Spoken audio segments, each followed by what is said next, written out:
Hello friends, आज हम बात करेंगे कुछ इम्पोर्टेंट सवालों के बारे में जो किडनी फेलियर वाले पेशेंट्स हमें पूछते हैं और उनका हम आंसर करने का प्रयास करेंगे। हमने ऑलरेडी किडनी संबंधित बीमारी पर काफ़ी वीडियोस किए हैं। आज हम किडनी फेलियर पर संबंधित कुछ कॉमन सवाल जो लोगों के दिमाग में आते हैं उनका आंसर करेंगे, ताकि आपके मन में कोई डाउट्स या क्वेरीज ना रह जाए। टॉपिक पर जाने से पहले जो लोग हमारे चैनल पर नए हैं उन्हें रिक्वेस्ट करूँगा कि चैनल को सब्सक्राइब करें, वीडियो को लाइक और शेयर करें। सबसे पहला सवाल जो लोग के दिमाग में आता है कि किडनी फेलियर होता क्या है।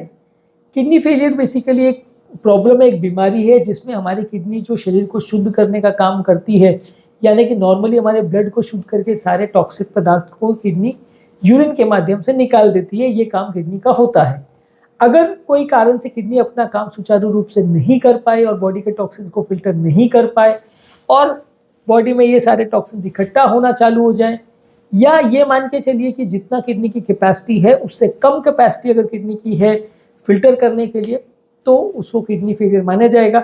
इसके भी अलग अलग स्टेजेस होते हैं। जितना ज़्यादा कैपेसिटी किडनी की कम होती जाएगी उतना उसकी किडनी फेलियर बढ़ते जाएगी। किडनी फेलियर होने के कॉमन कारण क्या होते हैं? यदि किसी को रिस्क फैक्टर्स है जैसे कि डायबिटीज़ है, ब्लड प्रेशर का प्रॉब्लम है, किडनी में कोई सूजन का प्रॉब्लम है जिसे ग्लोमेरुलोनेफ्राइटिस बोलते हैं, किडनी में होने वाले इन्फेक्शंस की वजह से हो सकता है, किडनी में कोई अगर पथरी हो जाए तो हो सकता है, किडनी से जो पेशाब की नली निकलती है उसमें कोई रुकावट आ जाए या कोई वर्म्स या कोई स्ट्रक्चर की वजह से पेशाब का बहाव रुक जाए तो हो सकता है, और कुछ मेडिसिन की वजह से भी हो सकता है। तो किडनी फेलियर के ये सारे इंपॉर्टेंट कारण हो सकते हैं। किडनी फेलियर के अर्ली साइंस क्या है? किन चीज़ों से पता चलता है कि किडनी फेलियर हो रहा है? यदि किसी पेशेंट को बहुत ज़्यादा कमज़ोरी हो रही है, सुस्ती हो रही है, बेचैनी हो रही है, पेशाब की फ्रीक्वेंसी चेंज हो रही है, या तो पेशाब होना बहुत बढ़ जाता है या पेशाब बहुत कम हो जाता है, पेशाब के कलर में चेंज हो रहा है, शरीर में पानी भरना चालू हो गया है, पाँव में सूजन आ रही है, या पेशेंट को ब्लड प्रेशर बहुत ज़्यादा रह रहा है, स्किन में कुछ चेंजेस आ रहे हैं, तो ये किडनी फेलियर के कुछ साइंस हो सकते हैं। हर पेशेंट में ये मिले ऐसा ज़रूरी नहीं है। ज़्यादातर केसेस जिनको किडनी फेलियर होता है उनको ब्लड टेस्ट के माध्यम से या यूरिन टेस्ट के माध्यम से जज किया जाता है। ब्लड टेस्ट ज़्यादा इंपॉर्टेंट है, इससे हम जज कर पाते हैं कि पेशेंट्स को किडनी का प्रॉब्लम है या नहीं। लेकिन हाँ, अगर सिम्टम्स की बात की जाए तो ये सिम्टम्स अगर किसी व्यक्ति को हैं तो उसको जांच करने की आवश्यकता है, और जांच में अगर पॉजिटिव आता है तो मान सकते हैं कि उसको किडनी का प्रॉब्लम है। क्या किडनी की बीमारी को या किडनी फेलियर को प्रिवेंट किया जा सकता है पूरी तरह से? किडनी फेलियर को पूरी तरह प्रिवेंट नहीं कर सकते क्योंकि बहुत सारे कारणों से हो सकता है, पर जिन भी कारणों से हो सकता है, जैसे डायबिटीज़ है तो उसको कंट्रोल करें, ब्लड प्रेशर है तो उसको कंट्रोल करें, बहुत लो ब्लड प्रेशर हो तो भी हो सकता है तो उसको मैनेज करें, कोई ऐसी दवाई ना ले जो किडनी को डैमेज कर सकती है तो हो सकता है, किडनी में सूजन अगर हो रही है, इन्फ्लेमेशन हो रही है तो उसको जल्दी ट्रीट करें, कोई इन्फेक्शन अगर या कीटाणु आ गए किडनी में तो उसको डैमेज को कंट्रोल करिए। तो ये सारी चीज़ें करने से किडनी के डैमेज होने का चांस कम हो जाएगा, रिस्क कम हो जाएगा। पूरी तरह ज़ीरो होगा ऐसा नहीं है, पर थोड़ा इससे आपको फ़ायदा ज़रूर मिलेगा। अगला क्वेश्चन लोग हमसे पूछते हैं कि किडनी फेलियर के स्टेजेस क्या होते हैं और उसका बेसिकली मतलब क्या है। किडनी फेलियर के बेसिकली 5 स्टेजेस होते हैं। माइल्ड, जिसको स्टेज 1 बोला जाता है, और स्टेज 5 जिसको एंड स्टेज किडनी फेलियर बोला जाता है। ये व्यक्ति का ग्लोमुलर फिल्ट्रेशन रेट कितना है, यानी कि यूरिन फिल्टर करने की क्षमता कितनी है उस व्यक्ति की, या टॉक्सिक पदार्थ को निकालने की क्षमता कितनी है उस व्यक्ति की, इसके बेसिस पे कैलकुलेट किया जाता है कि व्यक्ति का किडनी फेलियर कितना स्टेज पर है। यदि नॉर्मल से थोड़ा कम है लेकिन फिर भी काफ़ी ख़राब चालू हो गया तो उसको स्टेज 1 में बोलते हैं। उसके बाद जैसे जैसे स्टेज बढ़ते जाते हैं उस हिसाब से आप मान सकते हो कि किडनी की फिल्ट्रेशन क्षमता कम होते जा रही है, यानी जितना ग्लोमेरुलर फिल्ट्रेशन रेट कम होते जाएगा उतना किडनी फेलियर बिगड़ते जाएगा, और जितना बिगड़ते जाएगा उतना किडनी फेलियर के स्टेज बढ़ते जाएंगे। किडनी फेलियर को डायग्नोज कैसे करते हैं? ज़्यादातर किडनी फेलियर को ब्लड टेस्ट के द्वारा डायग्नोज किया जाता है कि ब्लड में अगर कोई किडनी का जो टॉक्सिन फिल्टर करने का काम होता है, जैसे क्रिएटिनिन है, यूरिया है, ये अगर ब्लड में बढ़ जाते हैं तो ये इंडिकेट करता है कि किडनी का पेशेंट को फेलियर हुआ है। इसके अलावा आप पेशाब की जांच कर सकते हो, उसमें आपको कुछ फाइंडिंग मिल सकती है। पेट का अल्ट्रासाउंड करके देख सकते हो कि किडनी में कोई सूजन या इन्फ्लेमेशन के साइंस वगैरह तो नहीं है, उसमें भी कुछ किडनी फेलियर के साइंस मिलते हैं। इसके अलावा किडनी का टुकड़ा निकाल सकते हो जिसे बायोप्सी बोलते हैं, और उस बायोप्सी को माइक्रोस्कोप में एनालिसिस कर सकते हो, तो उससे भी पता चल सकता है कि किडनी में कुछ सूजन या इन्फ्लेमेशन या सेल्स या टॉक्सिन्स तो नहीं है। और ये सारी चीज़ें हमें बताती है कि किडनी का प्रॉब्लम हुआ है, और इससे ये पता चलता है कि किडनी को किस हिसाब से आगे मैनेज भी करना है। अगला क्वेश्चन लोग हमसे पूछते हैं कि किडनी फेलियर में बायोप्सी का क्या रोल है, क्योंकि कई बार नेफ्रोलॉजिस्ट आपको बोलता है कि बायोप्सी या टुकड़ा इसका करना पड़ेगा, तो इसके बेसिस पे हम बायोप्सी पेशेंट को एडवाइस करते हैं। तो बायोप्सी का मतलब क्या है, उसमें होता क्या है और इसमें करना चाहिए कि नहीं करना चाहिए।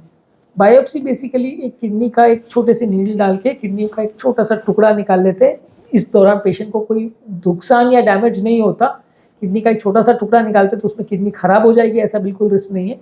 थोड़ा सा इन्वेजिव प्रोसीजर डेफिनेटली है। जब किडनी में सूजन या इन्फ्लेमेशन या किसी कारण से प्रॉब्लम है तो ये बायोप्सी यूजली किया जाता है। इसमें किडनी का छोटा टुकड़ा निकाल के माइक्रोस्कोप द्वारा एनालाइज किया जाता है। इसमें एक तो ये पता चलता है कि किडनी डैमेज है या नहीं, डैमेज है तो कितनी डैमेज है और किन कारणों से डैमेज है। तो अलग अलग बीमारियों में बायोप्सी में, माइक्रोस्कोप में इसमें अलग अलग फाइंडिंग्स मिलती है, जिसके बेसिस पे हम जज कर सकते हैं कि किडनी को किस कारण से नुकसान हुआ है और ट्रीटमेंट स्ट्रैटेजी चेंज कर सकते हैं। अगला क्वेश्चन है कि तो क्या हर पेशेंट को किडनी का बायोप्सी करना चाहिए? अगर आपका नेफ्रोलॉजिस्ट को लगता है कि इसमें स्पेसिफिक कोई उसको इन्फॉर्मेशन चाहिए जो कि किडनी का टुकड़ा निकालने से जल्दी सॉर्ट आउट हो सकता है, उसको डायग्नोसिस करने में मदद मिलेगी, तो उसमें टुकड़ा या बायोप्सी करना चाहिए। अगर उसको लगता है कि इसमें कुछ खास फर्क नहीं पड़ने वाला है और क्लियर कट कारण है, जैसे पथरी का पेशेंट है, इन्फेक्शन का पेशेंट है, तो उसमें बायोप्सी का मतलब नहीं है।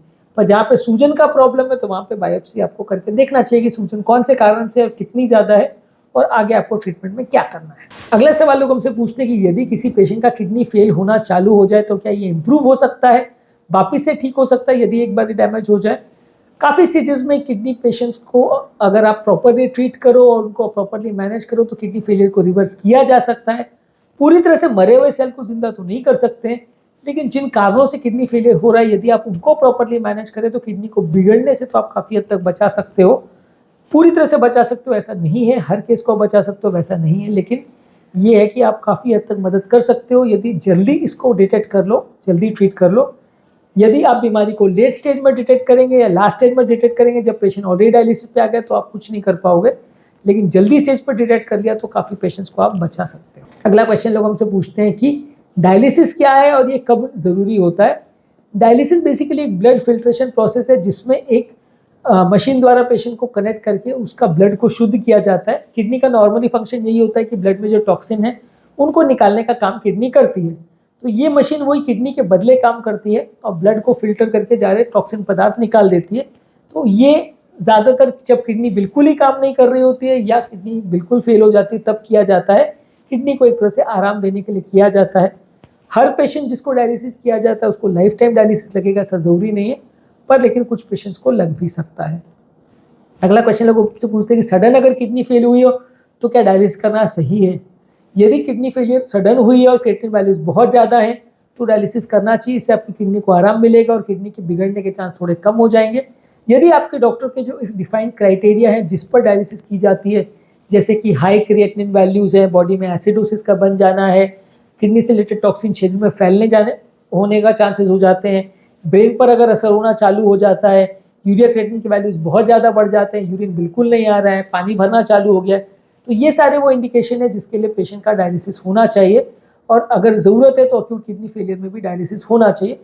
ऐसा ज़रूरी नहीं कि हर पेशेंट जिसको डायलिसिस किया जा रहा है उसको लाइफ टाइम ही डायलिसिस लगेगा, पर अगर प्रॉब्लम हुई है और डायलिसिस की ज़रूरत है और आपके डॉक्टर को ऐसा लगता है कि डायलिसिस करने की आवश्यकता है तो इसे करना चाहिए। तो आज के टॉपिक में हम इतने ही सवालों पर डिस्कस करेंगे। उम्मीद करूँगा कि आज के टॉपिक में कुछ इंपॉर्टेंट बातें जानने को मिली होगी। आज के टॉपिक में हमने कुछ इंपॉर्टेंट सवालों पर चर्चा करी, इसके अलावा भी और कई सवाल हैं जो मन में आते हैं जिसको हम इस टॉपिक के सेकंड पार्ट में डिस्कस करेंगे। जो लोग हमारे चैनल पर नए हैं उन्हें रिक्वेस्ट करूँगा कि चैनल को सब्सक्राइब करें, वीडियोज़ को लाइक और शेयर करें।